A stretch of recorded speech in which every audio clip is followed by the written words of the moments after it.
Halo sahabat anti korupsi, selamat datang di video ini yang akan membahas mengapa kita perlu menolak korupsi dan tindakan konkret yang dapat kita lakukan untuk mewujudkan masyarakat yang adil dan bermartabat. Jadi, yuk kita mulai.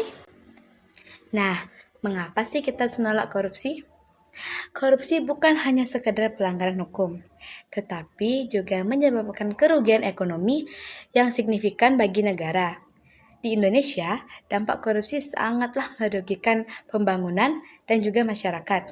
Nah, menurut beberapa laporan dan penelitian, diperkirakan kerugian negara di Indonesia akibat korupsi mencapai miliaran dolar setiap tahunnya.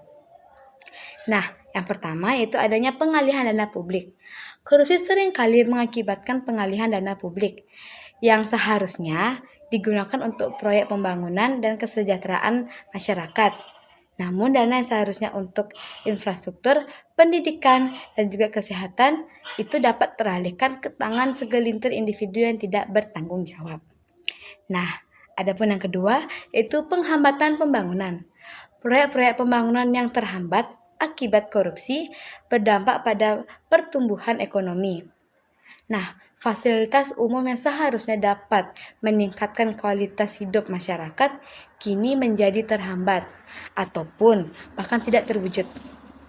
Nah, yang ketiga, hilangnya kepercayaan investor. Korupsi menciptakan iklim bisnis yang tidak stabil dan juga tidak terpercaya.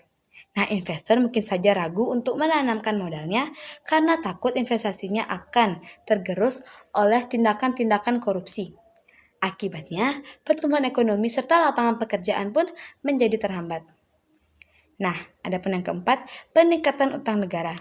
Nah, ketika dana yang seharusnya digunakan secara efisien bocor akibat korupsi, nah disinilah pemerintah seringkali terpaksa mengandalkan pinjaman luar negeri untuk membiayai proyek-proyek yang terhambat. Nah, hal ini pun dapat meningkatkan utang negara yang pada gilirannya memberikan beban tambahan kepada negara. Nah, adapun yang terakhir yaitu yang kelima, ketidaksetaraan sosial. Korupsi cenderung meningkatkan ketidaksetaraan sosial. Nah, sumber daya dan juga peluang yang seharusnya merata di masyarakat kini dapat terkonsentrasi pada kelompok kecil yang memiliki akses serta pengaruh politik. Nah, dengan menyadari besarnya kerugian ekonomi serta sosial yang diakibatkan oleh korupsi, menolak korupsi bukan hanya sebuah tindakan moral, tetapi juga merupakan langkah krusial untuk membangun masyarakat yang adil, berkeadilan, dan juga berkelanjutan tentunya. Nah, adapun tindakan menolak korupsi yang pertama, yaitu pendidikan dan kesadaran. Edukasi merupakan kunci pertama. Sosialisasikan budaya bahaya korupsi, dampaknya, serta bagaimana kita sebagai individu dapat berkontribusi untuk mencegah adanya korupsi. Mungkin seperti seminar, workshop, ataupun kampanye pendidikan di sekolah, serta kampus dan komunitas-komunitas setempat. Nah, yang kedua, pengawasan masyarakat. Bentuk kelompok pengawasan masyarakat ini ikut serta dalam organisasi anti korupsi. Nah, masyarakat dapat mengawasi penggunaan dana publik, memberikan laporan jika ada ketidaknormalan, dan menuntut pertanggungjawaban dari pihak yang berwenang. Yang ketiga, tentunya ada transparansi dan akuntabilitas. Ini sangat penting untuk menyuarakan tuntutan untuk transparansi dalam kebijakan juga keputusan pemerintah. Nah, mintalah pemerintah untuk memberikan akses informasi publik serta memastikan akuntabilitas dalam setiap tindakannya. Nah, yang keempat, adanya menolak memberi atau menerima suap.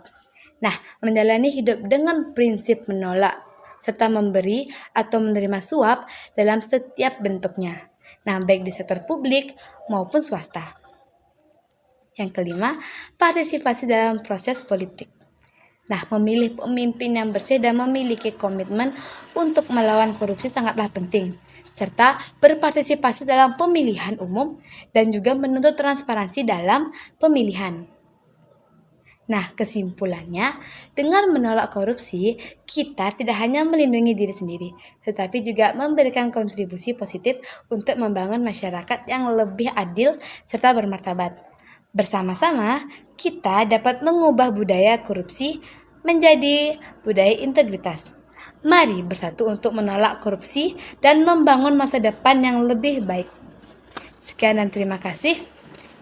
Dan juga jangan lupa untuk like, share, dan subscribe agar pesan anti korupsi ini dapat tersebar luas, dan juga mari bersama-sama kita tetap menjadi agen perubahan untuk sebuah masyarakat yang lebih baik. Sampai jumpa di video berikutnya.